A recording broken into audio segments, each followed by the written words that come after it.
ታምረ ማርያም መሳለም፣ ወንጌል መሳለም፣ መስቀል መሳለም ይቻላል። በራሱ ኃጢያት አይደለም። ለምንድን ነው መስቀል ማትሳለሙት ስትሏቸው አንዳንዶቹ መስቀሉ ስለሚረክስ ይላሉ። ይሄ ከባድ ክህደት ነው። ደጀ ሰላም እኛ የምናውቀው ብዙዎቻችን የሚበላበት ነው። ደጀ ሰላም ይሄ መግቢያው ነው፣ ትልቁ ቅስቱ ማለት ነው። የሰላም ደጅ የሚባለው እሱ ሰላም እልሻለሁ ወይም ሰላም ለኪ ቅድስት ቤተክርስቲያን አምሳለ ኢየሩሳሌም፣ የኢየሩሳሌም ሰማያዊት አምሳል የሆንሽ ቤተክርስቲያን ሰላም እልሻለሁ 3 ጊዜ ይሰግዳል። ለአብ ለወልድ ለመንፈስ ቅዱስ አንድ ስግደት ይሰግዳል። ለእመቤታችን ለቅድስት ድንግል ማርያም አንድ ስግደት ይሰግዳል። ለክቡር መስቀሉም አንድ ስግደት ይሰግዳል።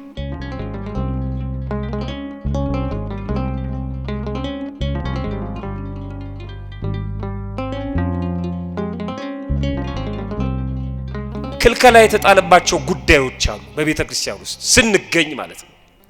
ለቅዳሴ የምንገኝ ለኪዳን የምንገኝ ብቻ ወደ ቤተ መቅደስ መግባት ባሰብን ጊዜ ክልከላ የተጣለባቸው ጉዳዮች አሉ። አንደኛ ለምሳሌ ቅዱስ ሥጋውና ክቡር ደሙን ለመቀበል ሰዎች ባሰቡ ጊዜ ባልና ሚስት ሆነው ጋብቻቸው የተባረከ የተቀደሰ ቢሆንም ቅዱስ ቁርባንን ከመቀበላቸው በፊትና ቅዱስ ቁርባንን ከተቀበሉ በኋላ በመኝታ አንድ አይሆኑ የማይሆኑባቸው ጊዜያቶች አሉ። ለምሳሌ ቅዱስ ቁርባንን ከመቀበል በፊት 3 ቀን፣ ቅዱስ ቁርባንን ከተቀበሉ በኋላ 2 ቀን ይከለከላሉ። ስለዚህ ከተቀበሉበት ቀን ጋር ሲጀመር 6 ሲደመር 6 ይሆናል። በመጽሐፈ ምሳሌ በኦሪት ዘጸአት ምዕራፍ 19 ላይ ኦሪት ዘጸአት ምዕራፍ 19 ላይ ከቁጥር 9 ጀምሮ ስናነብ እግዚአብሔርም ሙሴን ካንተ ጋር ስነጋገር ሕዝቡ እንዲሰሙ ደግሞ ለዘላለም እንዲያምኑብህ እነሆ በከባድ ደመና እመጣልሃለሁ አለው፣ እገለጣለሁ አለ እግዚአብሔር። ነገር ግን እግዚአብሔርም ሙሴን እንዲህ አለው፣ ወደ ሕዝቡ ሂድ፣ ዛሬና ነገ ቀድሳቸው፣ ልብሳቸውንም ይጠቡ። በ3ኛው ቀን ሕዝቡ ሁሉ ሲያዩ እግዚአብሔር በሲና ተራራ ላይ ይወርዳል። ለ3 ቀን ይጠበቁ፣ ለ3ኛው ቀን ይዘጋጁ። ሙሴም ከተራራው ወደ ሕዝቡ ወረደ፣ ሕዝቡንም ቀደሰ፣ ልብሳቸውንም አጠቡ። ሕዝቡ ለ3ኛው ቀን ተዘጋጁ፣ ወደ ሴቶቻቸውም አትቅረቡ አላቸው ይላል። ያኔ በኦሪቱ ለነበረው አገልግሎት ይህን ያህል ጥንቃቄ ካስፈለገ አሁን ደግሞ ለክርስቶስ ቅዱስ ሥጋና ክቡር ደም ለሚፈተትባት ለሐዲስ ኪዳኗ ቤተክርስቲያን ደግሞ የበለጠ ጥንቃቄ ያስፈልጋል ማለት ነው። ይሄንን ጠቅሶ ፍትሐ ነገሥቱ ያስቀምጣል በሥርዓተ ቤተክርስቲያን ላይ። በሐዲስ ኪዳንም ለምሳሌ የካህኑ ዘካርያስን ታሪክ አምጥተው ሊቃውንቱ በተለይ በሉቃስ ወንጌል ትርጓሜ ላይ የተቀመጠውን ስናይ ካህኑ ዘካርያስ በቤተ መቅደስ በተራው ጸሎት ዕጣን አሳርጎ ከሄደ በኋላ ከባለቤቱ ከኤልሳቤጥ ጋር ሕጋዊ የሆነውን ተራክቦ የፈጸመው የቤተ መቅደሱን አገልግሎት ከጨረሰ ከ2 ቀን በኋላ ነው። የፈጸመበት ዕለቱ አንድ፣ ከዛ ከ2 ቀን በኋላ ሕጋዊ የሆነውን የባልና የሚስት ፈቃድ ሲፈጽም እናያለን። እና ምን ይላል እዛ ትርጓሜው ላይ?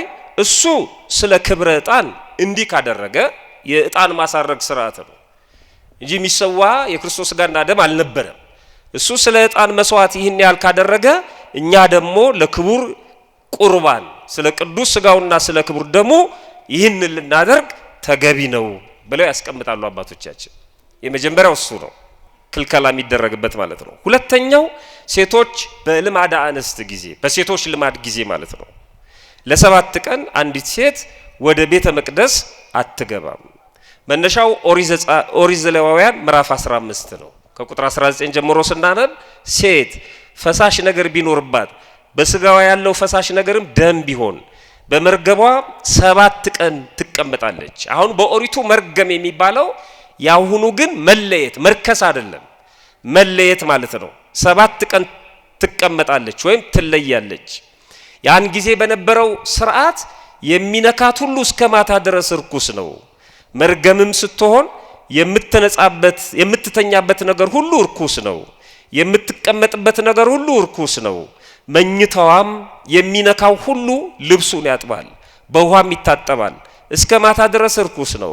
የምትቀመጥበትም ነገር ሁሉ የሚነካ ሁሉ ልብሱን ያጥባል፣ በውሃ ይታጠባል፣ እስከ ማታ ድረስ ርኩስ ነው።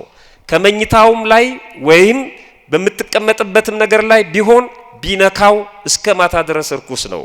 ማንም ከእርሷ ጋር ቢተኛ መርገሟም ቢነካው 7 ቀን ርኩስ ነው።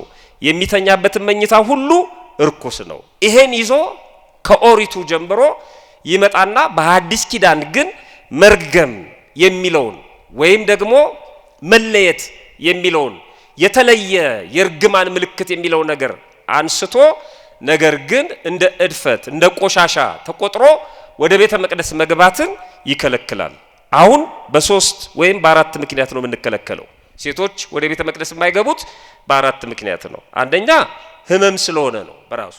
ታማሚ ሰው ደግሞ ራቅ ብሎ ጸሎቱን ይጸልያል እንጂ ወደ ውስጥ ቆመን እየሰገድን እየወደቅን እየተነሳን በመንጸልይበት ቦታ ላይ አይገኝም፣ ሌላ ሰው እንዳይሰናከል ማለት ነው። የመጀመሪያው ህመም ስለሆነ ነው። ሁለተኛ ለሰው ህሊና ታስቦ ነው። ለሰው ህሊና ለእይታ 2 ነገሮች ስላሉ እይታና ጠረን ስላለ ማለት ነው። ሶስተኛ ለቤተ ክርስቲያን ክብር ነው። ሰውነታችን ቆሻሻ ነው አስወግደው እያለን ቆሻሻውን ተሸክመን አንገባም። ሰውነታችን ራሱ ተፈጥሯችን ነግሮናል አስወግድ እያለን። ስለዚህ ያን ቆሻሻ ተሸክሞ መግባት ስለማይቻል ስለ ንጽህና ስለ ቤተ ክርስቲያን ክብር ነው። አራተኛው የክርስቶስ ደም በነጠበበት ቦታ ላይ የፍጡር ደም ስለማይነጠብ ነው እንጂ ሴቶች ወደ ቤተ ክርስቲያን የማይገቡት እርኩስ ስለሆኑ አይደለም። የገጠሩ ቤተ ክርስቲያን ስናይ 2 ግቢ ያለው የመጀመሪያው ግቢ ላይ እንዲያስቀድሱ ይፈቀዳል፣ ራቅ ብለው ማለት ነው። ይሄኛው ከተማ ላይ ስንመጣ ግን ግቢ ውስጥ ማስቀደስ ይቻላል፣ ወደ ውስጥ መግባት ግን አይቻልም። ታምረ ማርያም መሳለም፣ ወንጌል መሳለም፣ መስቀል መሳለም ይቻላል፣ በራሱ ኃጢአት አይደለም። ለምንድን ነው መስቀል ማትሳለሙት ስትሏቸው አንዳንዶቹ መስቀሉ ስለሚረክስ ይላሉ። ይሄ ከባድ ክህደት ነው። መስቀል አይረክስም ይቀድሳል እንጂ። ስለዚህ ቢሳለሙ ችግር የለውም። ጥምቀት ላይ እንኳን ከሰው ተለይተው በጣም ታማሚ ከሆኑ ለብቻዋ ያጥምቃት ይላል ካህኑ። ለብቻዋ ትጠመቅ፣ ጠበሉን አታረክሰው። ለሰው ህሊና ነው ተቀላቅላ ማትጠመቀው በዛ ወቅት ማለት ነው እንጂ ከርክስና ጋር የተገናኘ ምንም ነገር የለውም። ሶስተኛ ክልከላው ወንዶች በህልመ ሌሊት ጊዜ ዝኔት ማለት ነው። ህልመ ሌሊት በሚመታቸው ጊዜ ወደ ቤተ መቅደስ አይገቡም። መነሻው ኦሪት ዘሌዋውያን ምዕራፍ 15 ቁጥር 2 ላይ እንደዚህ ይላል፣ ለእስራኤል ልጆች እንዲህ ብላችሁ ነገሯቸው፣ ማንም ሰው ከስጋው ፈሳሽ ነገር ቢወጣ ስለሚፈሰው ነገር እርኩስ ነው። የማንም ሰው ዘር ከእርሱ ቢወጣ ገላውን ሁሉ በውሃ ይታጠባል፣ እስከ ማታ እርኩስ ነው ይላል። ዛሬ ታጥቦ በማግስቱ ይገባል፣ በአዲስ ኪዳን ማለት ነው። በማግስቱ እንዲገባ ይፈቀዳል። አራተኛው ድንገተኛ ህመም ነው። ድንገተኛ ህመም ማለት የሆድ መታወክ፣ ብስና፣ ማስመለስ፣ ማጥወልወል፣ የአረፋ መድፈቅ፣ ድንገተኛ የሆነ ቅጽበታዊ የሆነ በዚህ ሰዓት ወደ ቤተ መቅደስ እንዲገባ ቁርባንም እንዲቀበል አይፈቀድለትም፣ ከቅጽበት በኋላ ስለሚለይ ማለት ነው እንጂ ይሄ በደዌ ተይዘው ያልጋ ቁራኛ የሆኑትን አይመለከትም። እነሱ ቤተክርስቲያን መተው በመኪና ካህናቱ ደግሞ በገጠሪቷ ኢትዮጵያ ወደ ቤታቸው ሄደውም ያቆርቧቸዋል። ድንገተኛ የሆነው ግን ቅድም እንደነገርኳቸው የሆድ መታወክ ሊሆን ይችላል፣ የላጭ መዝረብረብ ሊሆን ይችላል እና እንዲህ አይነት ህመሞች ቅጽበታዊ የሆኑ ህመሞች ወደ ቤተ መቅደስ መግባትንና በእለቱ ቅዱስ ሥጋውና ክቡር ደሙን መቀበል ይከለክላሉ ማለት ነው። ክፍል 4 አራተኛው ክፍል የምንፈጽማቸው ድርጊቶች ናቸው። ወደ ቤተ ክርስቲያን ገባን። ስለዚህ ስንገባ የምናደርጋቸው ነገሮች አሉ። አንደኛ ከደጀ ሰላሙ ሲደርሱ መሳለም ይላል። ደጀ ሰላም እኛ የምናውቀው ብዙዎቻችን የሚበላበትን ነው። ደጀ ሰላም ይሄ መግቢያው ነው፣ ትልቁ ቅስቱ ማለት ነው። የሰላም ደጅ የሚባለው እሱ ነው። ይሄ ግማሽ ክብ የኖህ ቃል ኪዳን የተቀበለበት የቀስተ ደመናው ምሳሌ ነው። ደጋኑ ወደ ታች አይደል የሚታየው? የእግዚአብሔር ምሕረት ከኛ ጋር ለመሆኑ ምሳሌ ነው። ናሱ ምሳሌው የቀስተ ደመና ምሳሌ ነው እና ዋናው በር ማለት ነው። ደጀ ሰላም የሚባለው እሱ ነው፣ የሰላም ደጅ የሚባለው እና ዋናው በር ጋር ሲደርስ ያማትባል፣ ስመ እግዚአብሔርን ይጠራል። በስመ አብ ወወልድ ወመንፈስ ቅዱስ ብሎ አማትቦ ይሳለማል። ሰላም ለኪ ቅድስት ቤተ ክርስቲያን ማህደረ አብ ማህደረ ወልድ ማህደረ መንፈስ ቅዱስ። ሰላም ለኪ ቅድስት ቤተ ክርስቲያን የአብ የወልድ የመንፈስ ቅዱስ ማደሪያ ይሆንሽ ቤተክርስቲያን ሆይ ሰላም እልሻለሁ። ሰላም እልሻለሁ ወይም ሰላም ለኪ ቅድስት ቤተክርስቲያን አምሳለ ኢየሩሳሌም የኢየሩሳሌም ሰማያዊት አምሳል ይሆንሽ ቤተክርስቲያን ሰላም እልሻለሁ ብሎ ይገባል። የአብ የወልድ የመንፈስ ቅዱስ ማደሪያ የኢየሩሳሌም አምሳል ሰማያዊቷ ኢየሩሳሌምን የምትመስል ቤተክርስቲያን ሆይ ሰላም እልሻለሁ ብሎ ይገባል ማለት ነው። ሁለተኛ ከገባ በኋላ ይሰግዳል። ወደ ዋናው ህንጻ ቤተክርስቲያን ወይም ቤተ መቅደሱ ሲደርስ እንደየጾታው እንደየማዕረጉ ማለት ነው። ወንዶች በወንዶች በር፣ ሴቶች በሴቶች በር በዛ ይገኝና አሁንም አማትቦ ይሳለማል። በመጀመሪያ 3 ጊዜ ይሰግዳል። ለአብ ለወልድ ለመንፈስ ቅዱስ አንድ ስግደት ይሰግዳል። ለመቤታችን ለቅድስት ድንግል ማርያም አንድ ስግደት ይሰግዳል።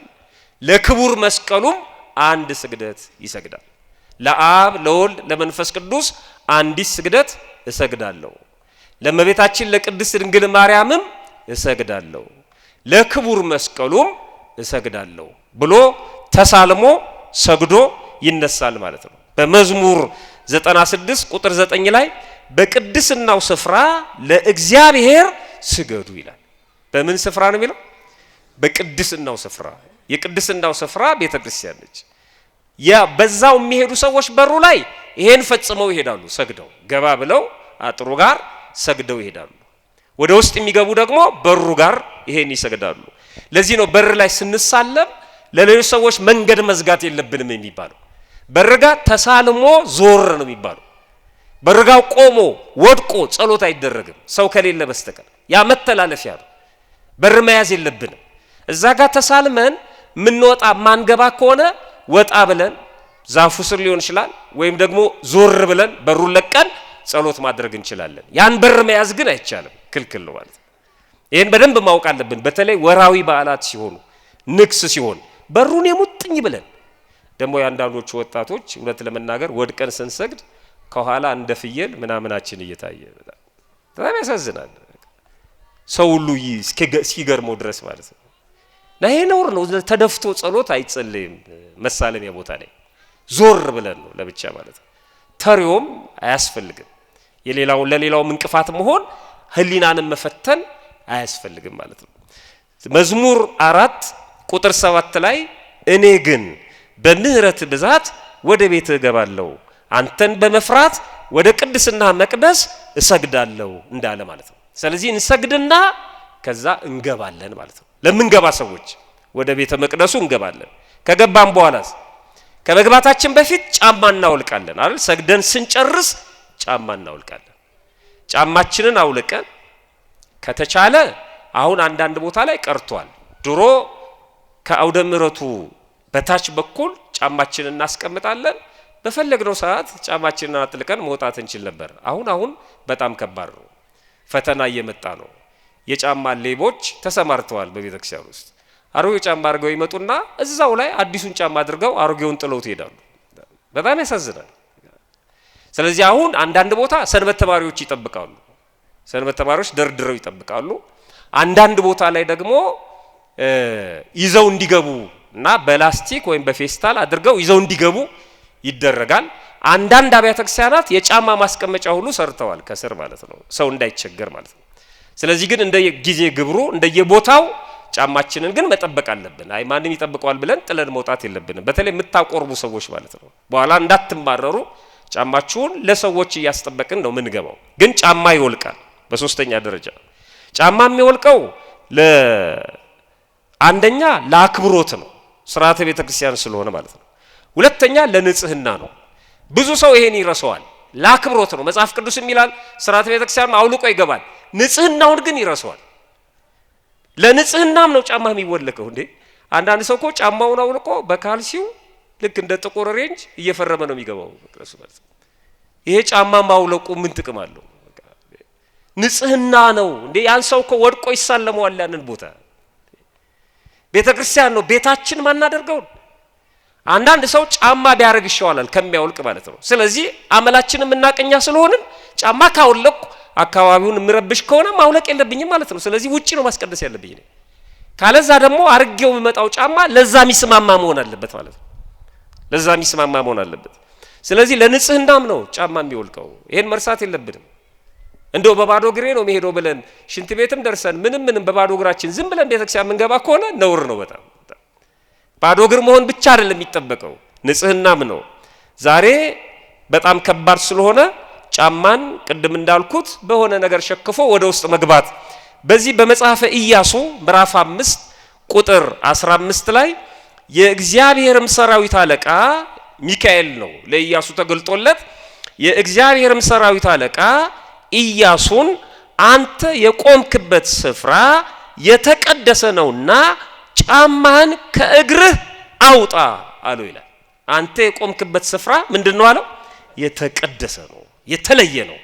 ስለዚህ ጫማን ከእግርህ አውልቅ አለው። ኢያሱም እንዲሁ አደረገ። ምን አደረገ?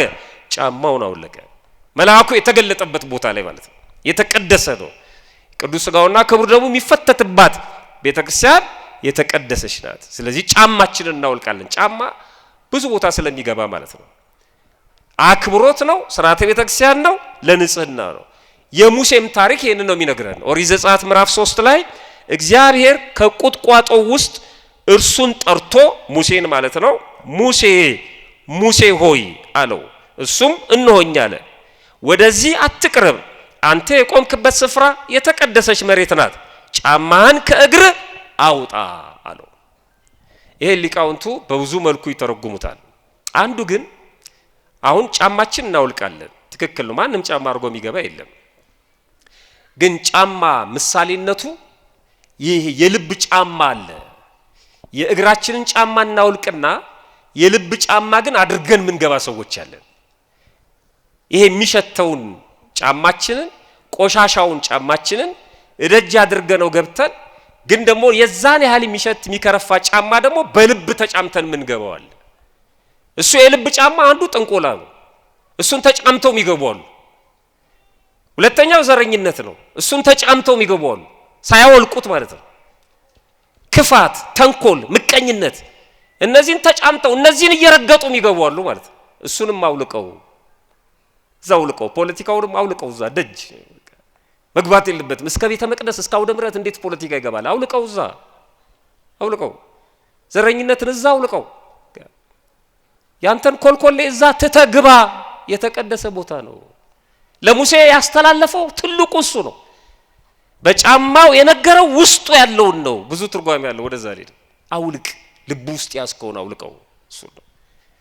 ጫማ አውልቆ በልብ ተጫምቶ መግባት በጣም ከባድ ስለሆነ የሚሸቱ የጫማ ያህል የሚከረፉ ብዙ አሉ ቤተ መቅደሱን የሚረብሹ። እነዚህን አውልቅና ግባ። ሶስተኛው አራተኛው ነጠላ መልበስ ማደግደግ ያስፈልጋል። መታጠቅ፣ በተለይ ወደ ውስጥ ስንገባ፣ በተለይ ወደ ውስጥ አሁን ለጉባኤ የሚመጡ እህቶቻችንን አያለው በቦርሳ ነጠላቸውን ይዘው ወንዶቹ ከቢሮ ወጥተው። ይሄ ችግር የለውም ቁጭ ብለን የምንማርበት ስለሆነ በራሱ ችግር የለውም። ለቅዳሴ ስንገባ አንዳንድ ወንዶችን አያለው፣ አንዳንዶቹ እንደውም ካቦርት አድርገው አይደል እንደ በግ ነጋዴ ቤተክርስቲያን ነጠላ ሳይለብሱ፣ አንዳንዱ ደግሞ ነጠላውን ትከሻው ላይ አድርጎ ይመጣና ውስጥ ከገባ በኋላ ዘርግቶ ይለብሰዋል። ቅዳሴ ካለቀ በኋላ እዛው ውስጥ ያጥፈውና ትከሻው ላይ አድርጎ ደግሞ ይወጣል። በጣም ያሳዝናል። አሁን እናንተ ድግስ ተደግሶ ተጠርታችሁ ብፌ ልታነሱ ስትሉ እዛው ብፌው ጋር በቱታ መጣችሁ ልብሳችሁን ትቀይራላችሁ። እቤት አይደል ተዘጋጅታችሁ የምትመጡት ለምድራዊ ድግስ። ነጠላውን ለብሰኑ ብንመጣው ምን አለበት? ከነ ቢጃማው ከነ ቁምጣው ይገባል ዝም ብሎ ማለት ነው። በጣም ነውር ነው፣ በጣም ነውር ነው። የሌሊት ልብስ ለብሰን እንድንገባ አይፈቀድም ቤተክርስቲያን። ነጠላ መልበስ መታጠቅ በጣም ወሳኝ ነው፣ በተለይ ወደ ቤተ መቅደስ ስንገባ ማለት ነው። ዛሬ ቅዳሴም ላይ እያየን ስለሆነ ነጠላ ሳይለብሱ መግባት ማለት ነው። ይሄ የድል ነሺዎች መለያ ነው። መጽሐፍ ቅዱስ ላይ በብርሃን የተመሰሉ ነጭ የክብር መገለጫ የሆኑ ብዙ ምስጢራት እናያለን። ራሱ ክርስቶስ ሲነሳ በብርሃን በክርስቶስ መቃብር ግራና ቀኝ ነጭ የለበሱ ይላል። ልብሱ ተለወጠ ነጭ ሆነ ይለናል። ይሄ የድል መንሳት ከክርስቶስ ጋር የመሆን የብርሃን አክሊልን ወይም የዘላለም ሕይወትን የመቀዳጀት ምሳሌ ነው። በዮሐንስ ራእይ ምዕራፍ 3 ላይ ከቁጥር 5 ጀምራችሁ ስታነቡ ድል የነሳው እንዲሁ በነጭ ልብስ ይጎናጸፋል። ድል የነሳው እኛ ድል ነስተን ነው በቤተ መቅደሱ ምን ቆመው ዲያብሎስን ድል ነስተን ከክፉ ነገር ተለይተን ንስሐ ገብተን ለቅዱስ ሥጋውና ለክቡር ደሙ ተዘጋጅተን ማለት ነው። ያ ቢያቀተን እንኳን እንድንዘጋጅ እግዚአብሔር ልቦና እንዲሰጠን እየለመን ነው። ግን በአግባቡ መቆም አለብን በእግዚአብሔር ፊት ማለት ነው። ስለዚህ የድል ነሺዎች ቦታ ስለሆነ ነጭ ለብሰን ውስጣችንንም ውጫችንንም አንጽተን ነው በቤተ መቅደሱ የምንገኘው እና ድል የነሳው እንዲሁ በነጭ ልብስ ይጎናጸፋል፣ ስሙን ከሕይወት መጽሐፍ አይደመሰስም፣ በአባቱና በመላእክቱም ፊት ለስሙ እመሰክርለታለሁ ይላል። ስለዚህ የድል ነሺዎች የሰማያዊ ሥርዓት ምሳሌ ስለሆነ ነጠላ ለብሰን አደግድገን እንገባለን ማለት ነው። ሌላው ከሐሰተኛ ካህናትም እንጠብቃለን። ካህናት አባቶቻችንን የምናገኛቸው እዚህ ስለሆነ በየመንገዱ ካገኘነው ካህን መስቀል መሳለም ክልክል ነው። ታውቃላችሁ?